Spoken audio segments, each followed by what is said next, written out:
Hey guys, thanks for tuning in to Point of Impact this week. We're going to bring you our Encounters episode, and I think you guys are really going to enjoy seeing it. As every bow hunter knows, not each hunt, not every time you climb into the tree are you going to end up with a dead deer on the ground. And part of what makes bow hunting so exciting and so challenging is the chess game you play with the individual deer.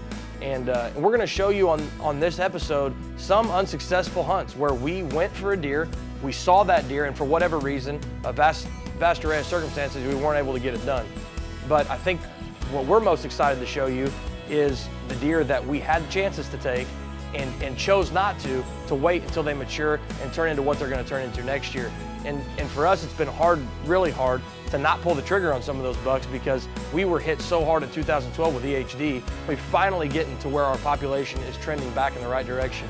And I can't be any more excited about it. I know the guys feel the same way. So we hope you guys enjoy seeing what we have to bring to you next year that we saw this year as much as we've enjoyed bringing it to you. Thanks for tuning in.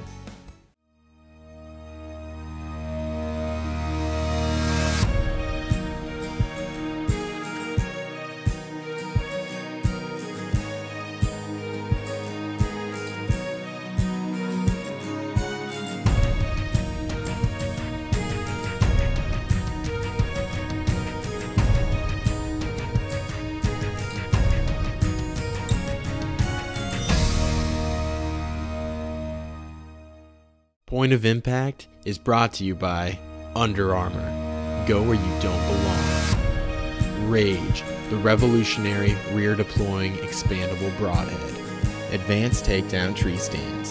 Reinventing the way you hang your tree stand. Throw the bone deer attractant. Tacticam. Share your hunt. Nocturnal lighted knots. Bass Pro, the granddaddy of all outdoor stores. And McBee Custom Homes. We're going to start off this episode with Jesse McBee going to a food plot of alfalfa field on September 15th. He climbs up in the tree, and sure enough, not long into the hunt, here comes a good solid 4-year-old, and Jesse decides he's going to try to take him. Unfortunately, the deer did see Jesse as he was pulling his bow back and spooked off the field. And looking back, Steven's probably happy Jesse didn't end up killing that deer because I think he could really blow up as a 5-year-old.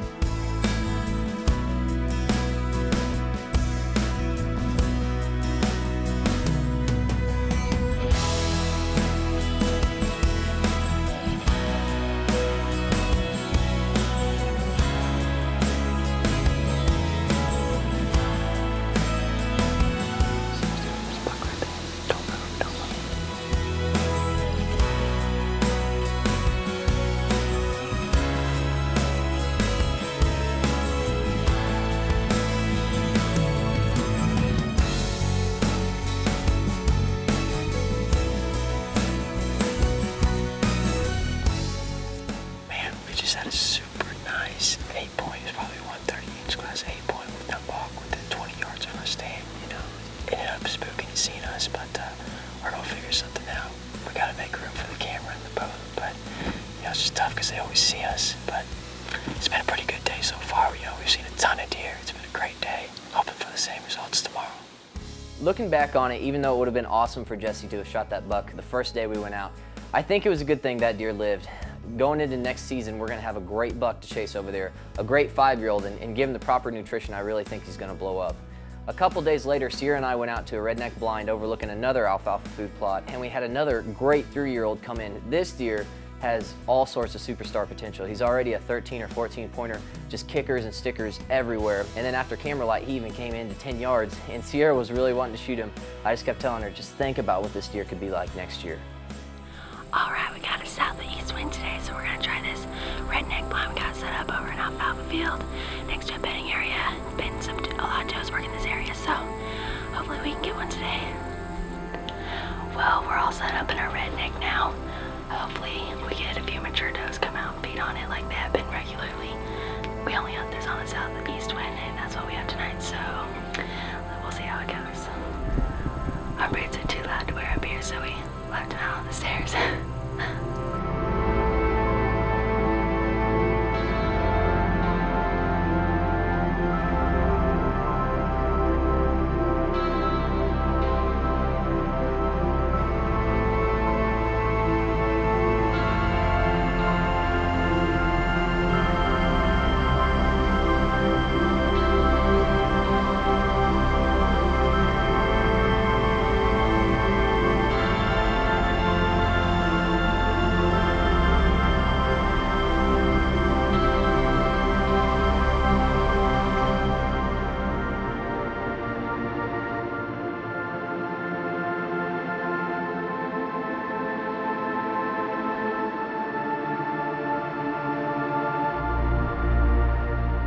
If you enjoy hunting, we have the website for you. Come visit pointofimpacttv.com and get access to videos, pictures, staff bios, and our showtime schedule for Pursuit Channel. Why Point of Impact TV? Because we live to hunt. It's easy to look at a property, look at a group of hunts and a group of hunters and listen to them tell you about the deer they get on trail camera and things like that. But when you're able to get a giant deer on film in range of a bow hunter, that's an entirely different thing. And Jesse's done that several different times. This time, Jesse had one of those bucks come out that a lot of people don't see of a season, and a lot of people might not see in a lifetime while bow hunting. Jesse wasn't able to get the shot off. If you've filmed hunts before, you know that just because you can get the deer in the viewfinder doesn't mean you can get him down the sights without something in your way. But although it was disappointing that Jesse wasn't able to kill it this year, with the kind of management we do, we're confident that he's going to put on a lot of inches next year. This is a once-in-a-lifetime buck, and we're lucky to have a few of those around, but we're wanting to put this one on the ground for sure. Well, Steven and I just had an encounter with the buck I was talking about this morning. I'm still shaking from it. He's a big buck. He came within 30 yards. He just didn't want to cross the creek. He ended up walking around the other side of the timber. But man, he's way bigger than we expected. On the trail cameras, he looked about 165. That deer's at least a 180, just a gigantic 14 point. That's why I love bow hunting, you know, get your nerves up. He came within 30 yards of us. I mean, normal people don't get that close to deer like that. It's an awesome experience. Alright, we're here tonight. It's October 27th. It's a Monday evening. We just got in here. We just both got off work. So we got in here as fast as we could. We got a good little bedding ground to our south of us. There's a couple good bucks that we've been seeing. So let's see if we can make this happen tonight.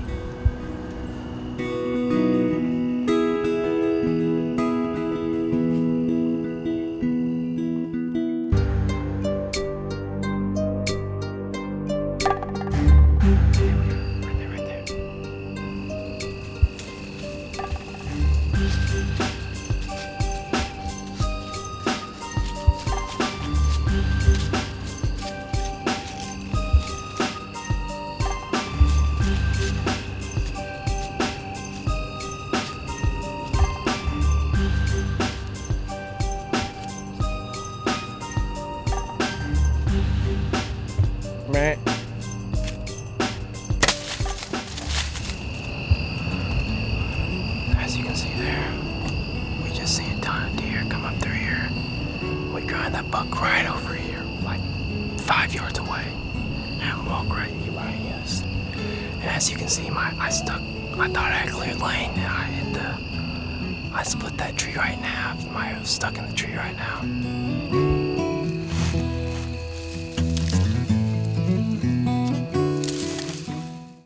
With the beans still standing, I knew the bucks were going to be hitting them before the rut got started. So Ryan and I went to a spot where we'd be getting a ton of good trail camera pics of bucks, and we were hoping one might just step out for us.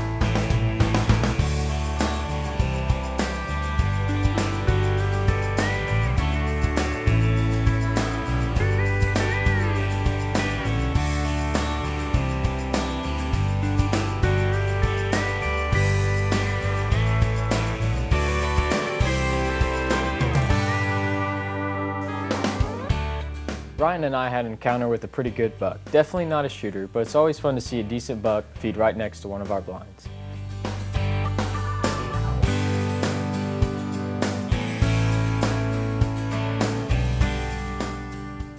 This encounter is Steven hunting over a cut bean field early November, and a deer comes out in the field, and he's not sure, what it is, so he does a little grunt, snort, wheeze at it, and he comes in, and he decides that he wasn't sure if it was 3 or 4, and he really wanted to see this deer get to 5 and wasn't comfortable if it is 4 where it was at, and he decided to pass this buck, and I'd say that was probably a very good decision by Steven.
we should be alright. We're not real high with this ridge behind us. I mean, we're at eye level with the deer, so we're gonna have to sit real still. It's gonna happen fast. We're in here in some thick stuff. We aren't gonna be able to see them unless they get inside of 40 yards. So we'll see how it goes.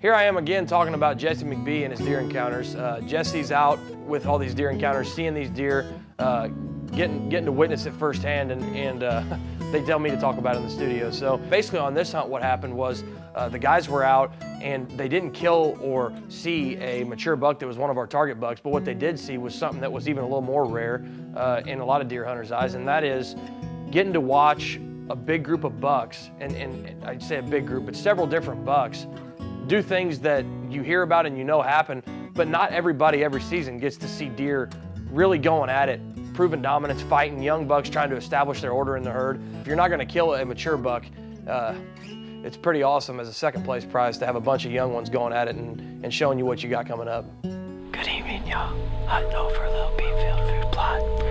We got northwest wind, nice sunny day. Been seeing some bucks chasing those around, starting to get a little bit ruddy, so we're hoping to see one of them.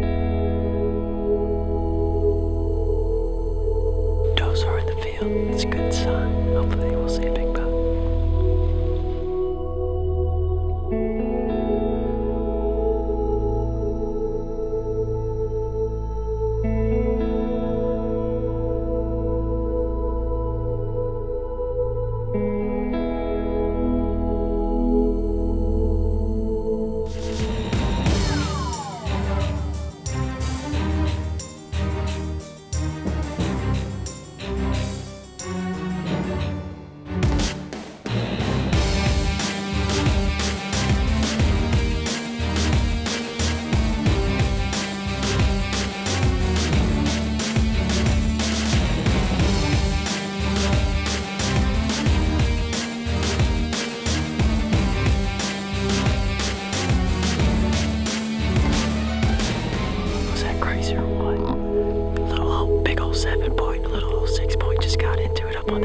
That's the craziest thing I've ever seen in my life. That 7 was just tearing him up. Man, what a crazy hunt. Well, we're back in the same tree that we were Saturday morning, actually. Since then, the farmers came out and they've combined the corn out of the field. I guess the farmer said they counted like 43 deer in this field last night, right before dark. I don't know if they'll come out tonight, but some of them got to.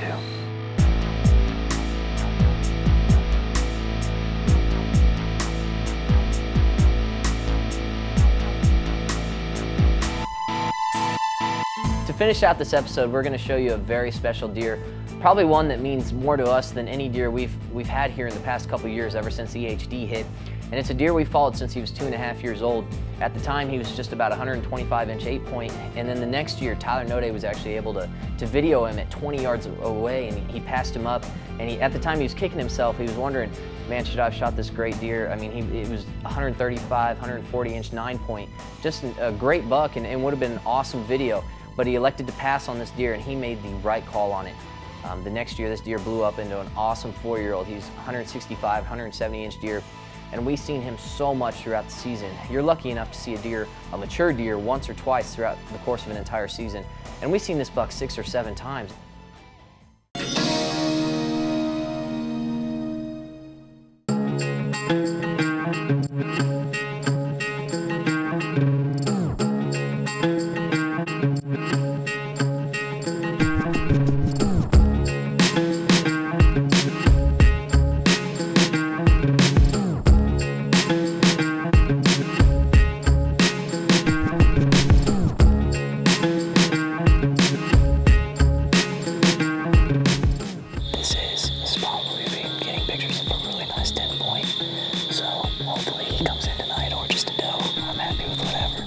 turned into a quest and a journey for this deer. And whenever you have a deer that you've raised since he was 2.5 years old and he's living on your farm, it's a wild deer, but you feel a sense of pride and ownership over these deer.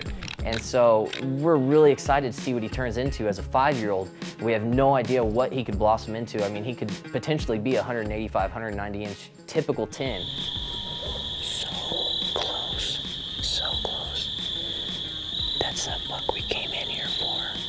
We hadn't seen a deer all night until about 10 minutes ago. I put my binocs up because I seen a deer working a tree line. And he was on his hind legs making a scrape, and whenever he came down, I knew it was the stud. I couldn't tell that it was the buck we call High Rise until he came into our field. I gave him some grunts, a couple snort wheezes, and he reacted to the snort wheeze a little bit. He came about 20 yards closer, but he never really got fired up. It's still pretty early. So close. We've been so close to so many of these big bucks. It's got to happen sometime soon. We're about to get down, but tomorrow's another day. So on this hunt, me and Tyler went to a spot where we usually see quite a bit of deer.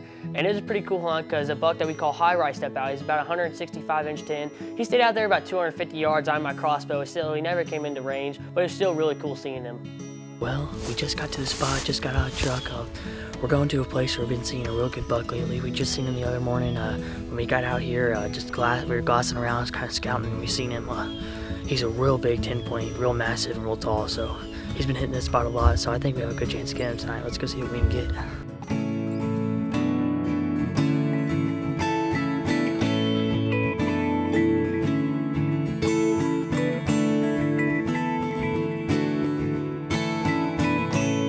Good evening, here we are. It's October 30th. We've been seeing a real good buck in this bean field that we're hunting over right now. He's been coming out here about every night, and me and my dad were out here the other night, and he came out. He's a little bit too far, but tonight I think me and Tyler are gonna get him. So let's see what can happen.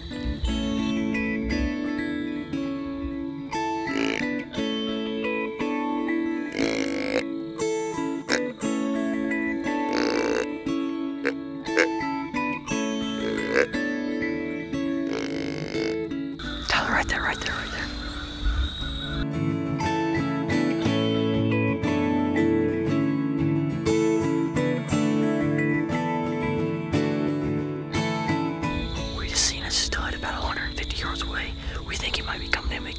Him in the grasses, but oh my goodness, he's a stud.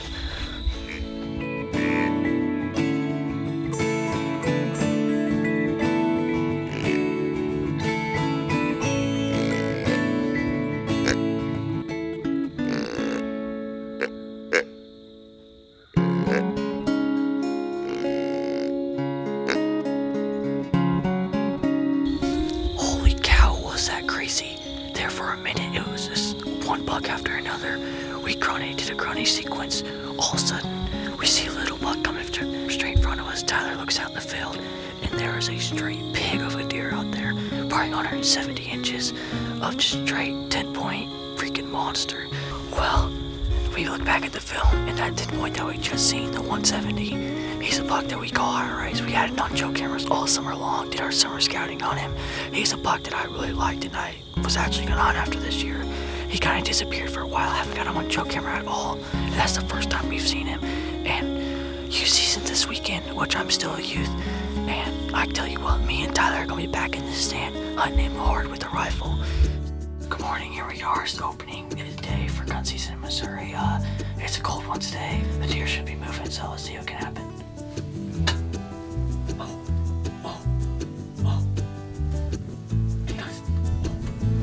Still pretty close. Oh, he just did it. Well, as you can see, the Point of Impact staff has a lot of great deer going into next year to try and get on and focus on for the entire season. We hope you've enjoyed this episode. We sure enjoyed bringing it to you. We look forward to seeing you next week, and I hope you tune in again.